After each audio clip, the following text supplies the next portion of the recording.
semble pas grand chose, elle passe en un instant comme fan les roses. On me dit que le temps qui glisse est un salaud, que nos chagrins ils s'en fait des manteaux. Pourtant quelqu'un m'a dit que tu m'aimais encore. C'est quelqu'un qui m'a dit que tu m'aimais encore. Serait-ce possible alors?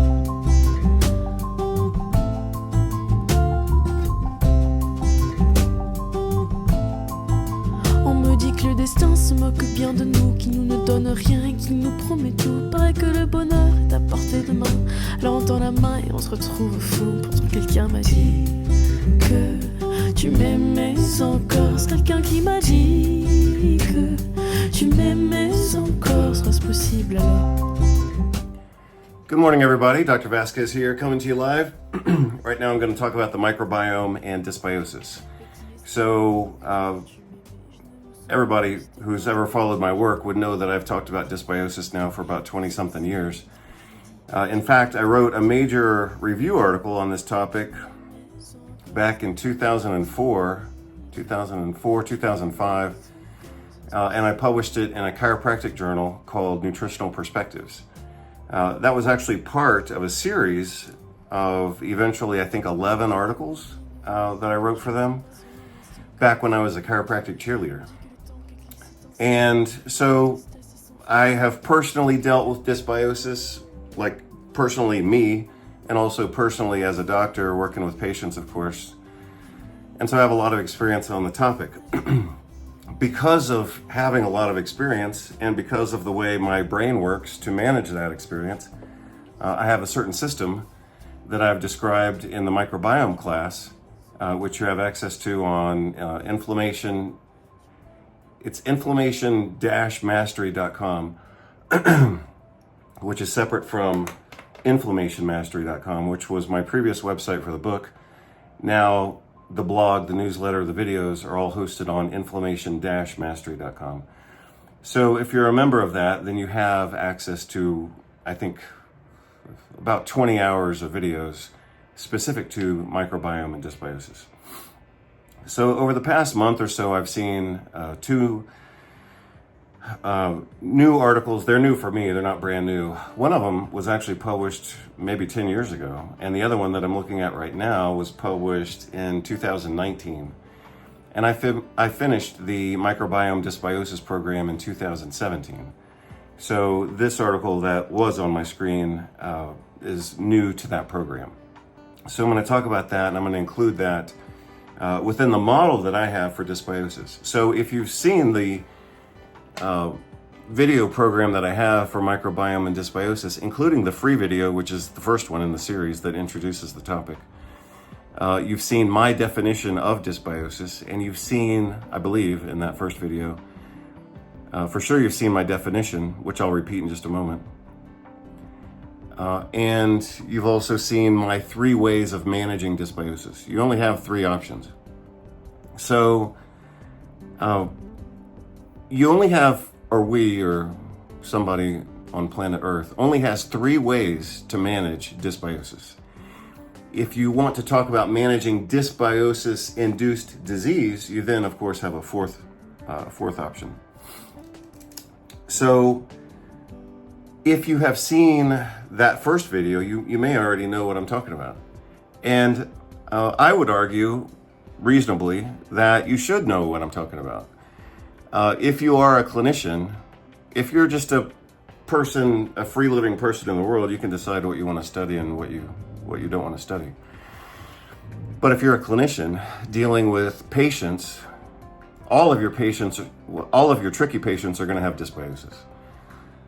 Just like all of your tricky patients are going to have nutritional deficiencies, and they're all going to have mitochondrial impairment. You know, certain things cluster together. Sorry, I'm going to show you my book because it's in the diagram on my book. So that is the disease model that I present in this book, and I put it on the cover of the book. So somewhere in here is dysbiosis. Yeah, right here, multifocal dysbiosis. It's actually, and I originated that term. I actually originated that in about 2005 was the first time I published it publicly. And I think at that time I called it multifocal dysbiosis, but the implication of multifocal dysbiosis, multifocal dysbiosis. The implication of multifocal dysbiosis, again right here, is that it's multifocal polydysbiosis. So no one's going to have the same dysbiosis in different locations necessarily.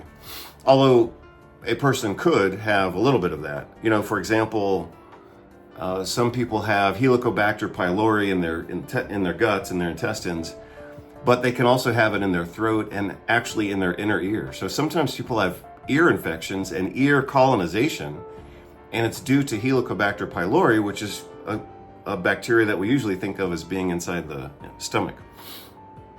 So again, people can have multifocal polydysbiosis, and that complicates just about anything that's inflammatory probably has dysbiosis, but certainly anything that's autoimmune is going to have dysbiosis. So, and I think I was probably one of the first people to say that too. And I'm not saying that I originated all of these ideas completely, even though I certainly formulated my own ideas. If you look at my work since about 2004, 2005, 2006 is when I published Integrative Rheumatology. And that book was radical. It was radical even for me. And what I mean by that is, as I was writing the book, I had a certain level of expertise and I had certain expectations of where the material was going to go. And for example, the clearest example from my experience of writing that book was when I wrote the chapter on psoriasis. I already knew what I wanted to say, and I figured, it's kind of a complicated topic. I don't remember, I think it was this way. I think I remember saying to myself, again, that was 2006, this was 20 years ago, but I said to myself, this will be pretty quick. It'll take maybe 10 days, maybe 2 weeks, maybe 2 weeks. But that particular chapter on psoriasis took me 2 months. And the reason for that is because, as I have said before, and as I have done for many years, looking at a few articles is a certain level of expertise, but looking at a couple of thousand articles is a different level. And after exposing myself to all that information, I began to see certain patterns and certain rabbit holes that I could go down. And part of that, for example, was the work of Patricia Noah in regard to specifically psoriasis. So Patricia Noah was a very famous and great microbiologist, number one. That was her PhD work was in microbiology, as I recall. But her clinical work focused on psoriasis. And her work was the paradigm shift. And so once I started going down that rabbit hole, I was amazed by what I found. And of course I have all of that in this book. And I wouldn't change a thing about it. Like, I don't have anything new to say about it necessarily. It's still the same concept. And it's still the same model. So again, if you're familiar with my work, and I talked about this in yesterday's video as well, I tend to think in terms of systems and structures, not just spot welding here and spot welding here. The medical model is nothing more than spot welding, right? So the medical model focuses on damage control down here, right? They don't focus on improving health, which is what this book is about. They don't focus on improving health, which is all up here in these green boxes. They focus on damage control. They let the fire burn. They pour gasoline on it through their injections and processed food endorsements. And then they say, oh, look, you're on fire. Let's give you a fire extinguisher here. I'll sell you a fire extinguisher here. I'll sell you a fire extinguisher here. I'll put a Band-Aid on this fire because we don't have a drug for that yet, but we always have hope that we'll have new drugs in the future. So we're going to sell you a drug for this. We're going to sell you a drug for this. We'll give you a Band-Aid here. We'll send you to a psychiatrist because obviously you're just depressed and stressed out. So that's the medical model. The medical model is to ignore causality and focus on therapeutics. They call that translational research, which is typically nothing more than damage control. And so, like I said, I did say this yesterday, once you have a certain structure, or use my structure, then new details just basically become plug and play. You can plug and play them into the same model, and yeah, it's new information, and we can change and adapt and strategize using that new information, but it's easy to work with because it fits into a structure that we already have. And so just like this new information that I looked at over the past 2 months or so on microbiome and dysbiosis, it's specific to brain inflammation, which is what I'm focusing on right now. Because for about the next year or 6 months or 8 months, I'm really going to focus on neuroinflammation generally, but specifically painful neuroinflammation like complex regional pain syndrome, a little bit of fibromyalgia, but mostly migraine. So in looking at some of that new research, taking a new look at some of that research, I found some articles that aren't that new, but which provide a lot of insight into the management of neuroinflammation generally, and in this case, painless neuroinflammation or neurodegenerative neuroinflammation like Alzheimer's disease. So, again, those of you who remember the video that I put out a few months ago, I think for my birthday we traveled, and I bought some new art. In fact, that silver cup or vase or decanter behind me, that silver decanter actually came from that trip because I love antiques, as you already know. So for my birthday, we traveled earlier this year, and I bought a few antiques that I really love. They were pretty cheap, so it's not like I'm flexing and talking about how awesome my expensive antiques are. I don't buy expensive antiques necessarily. I think antiques are like wine and watches. Any idiot can buy a great antique if they overspend, just like any idiot can buy a great watch if they overspend. I got a new watch a couple of months ago that I am enjoying a lot, and I only paid like $120 for it. So, anybody, I'm quoting Dr. Manso, who was one of my mentors. He's a medical doctor, was in Houston. He's now deceased. He just died a few years ago. But I used to work in his office, and it was his office. And I was lucky to have that opportunity, even though, of course, he made some money off of it. But one time we went out for dinner, and he was teaching me about wine. And he said, any idiot can buy a great bottle of wine for $200, but it takes talent to buy a good bottle of wine for $40 or $30. And the same thing is true of watches. The same thing is true of art. The same thing is true of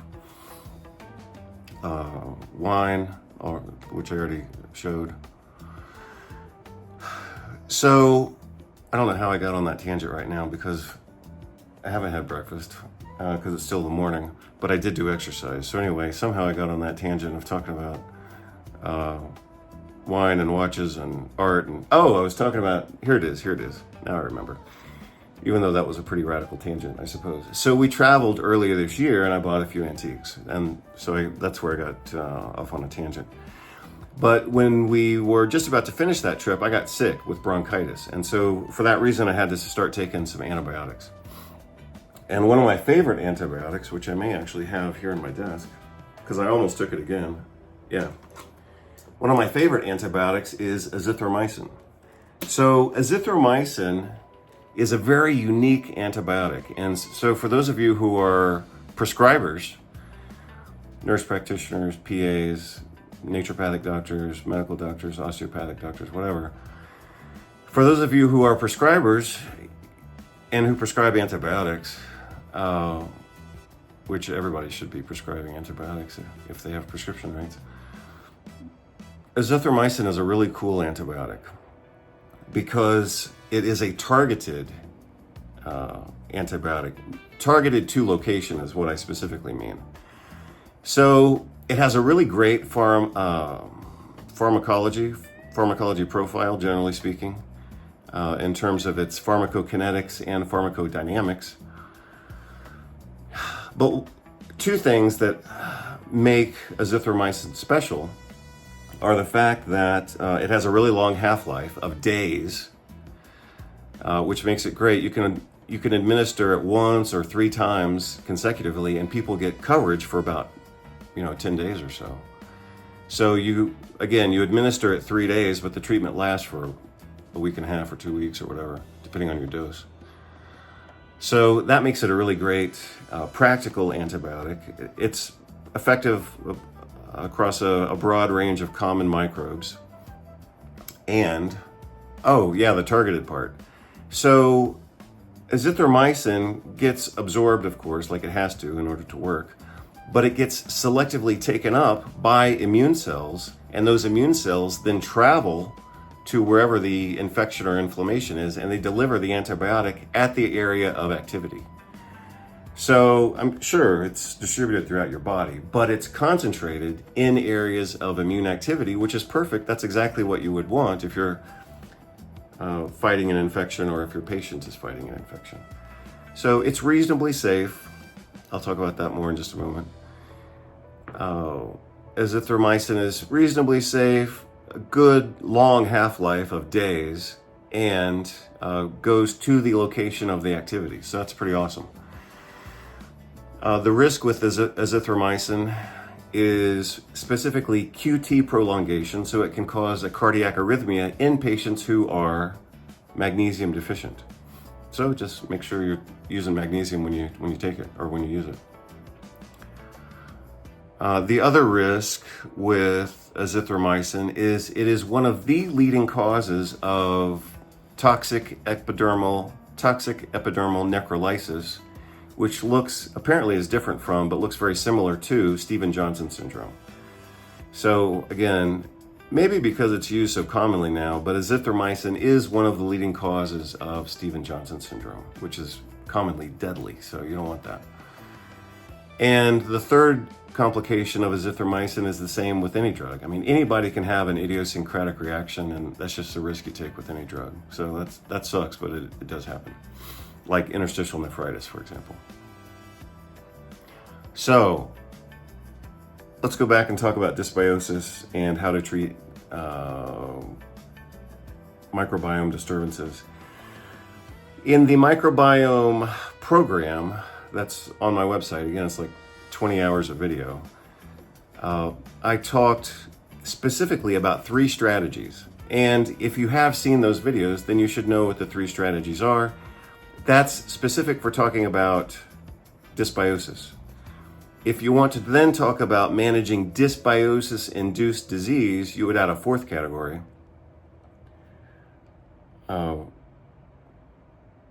Outside of dysbiosis, which of course is damage control, which, like I said, I mean, that's what the medical profession makes its money on. Medical profession mostly makes its money on ignoring the cause of the problem and then implementing lifelong solutions, like lifelong migraine drugs, lifelong pain drugs, lifelong anti-inflammatory drugs, lifelong antipsychotic drugs, because they focus on damage control and symptom suppression rather than addressing the problems. So again, as I did say at the beginning, before I got lost on my own tangent about traveling and getting sick and then talking about antibiotics, if you have a system of thought, then that makes managing the details a lot easier, even as a clinician, and even as even as an educator. So my educational style is based on structure, systems, and concepts.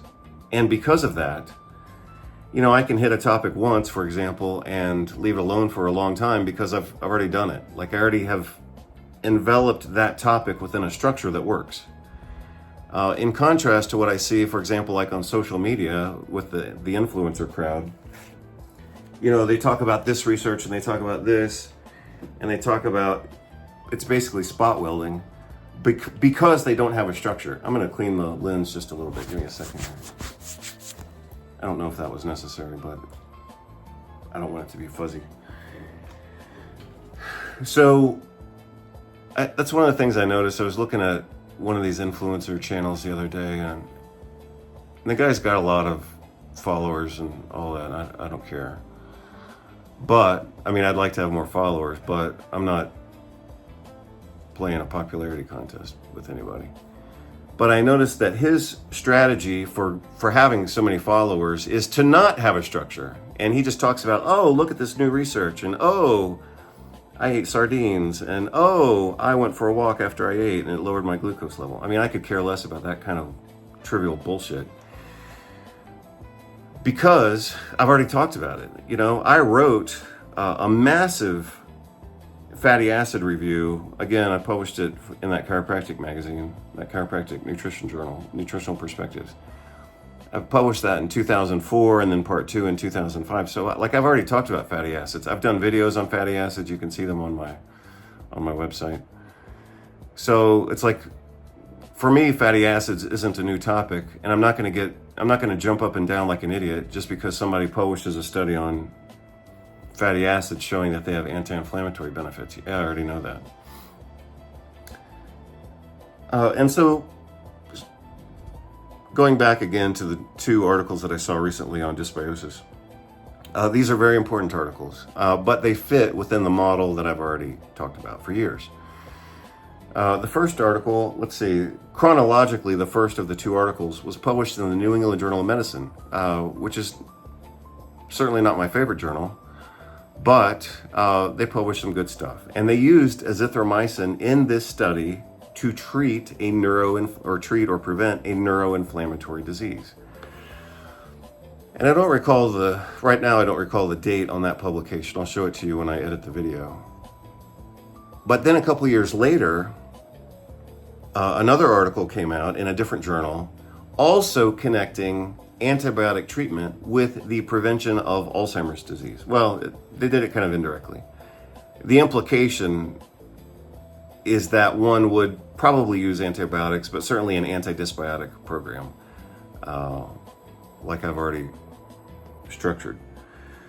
So I'll review the details of those things with you right now. So I'm going to lay out the 3 components of treating dysbiosis. I'm going to talk about the 4th component, which is what you would add to that if you were treating dysbiosis-induced disease. And then I'm going to talk about the first of the 2 articles that was published in the New England Journal. I'll tell you what they found, which was a little bit surprising.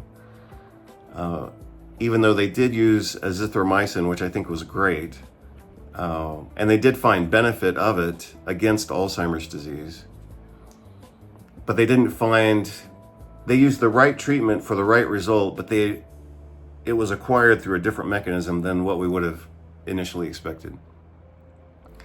It's what we would have initially expected, but it's not what we would have exclusively expected. And then the second article, which I just had on my screen before it went black, was definitely supportive of the other article from the New England Journal of Medicine, but showing a different probable mechanism. So let me just break it down for you right now. What are the 4 ways, or the 3 ways to treat dysbiosis, and the 4th way if you're treating dysbiosis-induced disease? What are the answers there? If you've seen my previous videos, then you would already know the answer, and that's what I want you to have in your head. Like I said, if you're just a free-range person, you can do whatever you want. But if you're a doctor, you have to memorize certain things in order to have that information in your head so you can use it. That's one of the things they taught us in our first week of medical school. And it sounds obvious, but it's actually not. But it became obvious, of course, when he said it. And then, of course, in the practice of medicine, it's much more obvious. It's true in naturopathic medicine and chiropractic as well. But because the practice of medicine is much broader, not necessarily broader than naturopathic medicine, but certainly much more urgent if you're doing emergency medicine or urgent care, you've got to have a lot more information memorized and ready to go, and you don't have time to look it up. Especially in urgent care or emergency medicine. So you have to memorize stuff. And the more stuff that you memorize, the faster and more efficient you can be in clinical practice. So 3 ways to manage dysbiosis, and a 4th way to manage dysbiosis-induced disease are as follows. Number 1, you can use antibiotics. That's the most obvious thing. Because if you've got no microbe, then you've got no microbe-induced disease. So number 1 is, or I'm not saying number 1 in priority order, I'm just saying that's the one I picked first because I was already talking about antibiotics, so it should be obvious. So one strategy for managing dysbiosis-induced disease is just to kill the microbes. So you got antibiotics. Number 2, you've got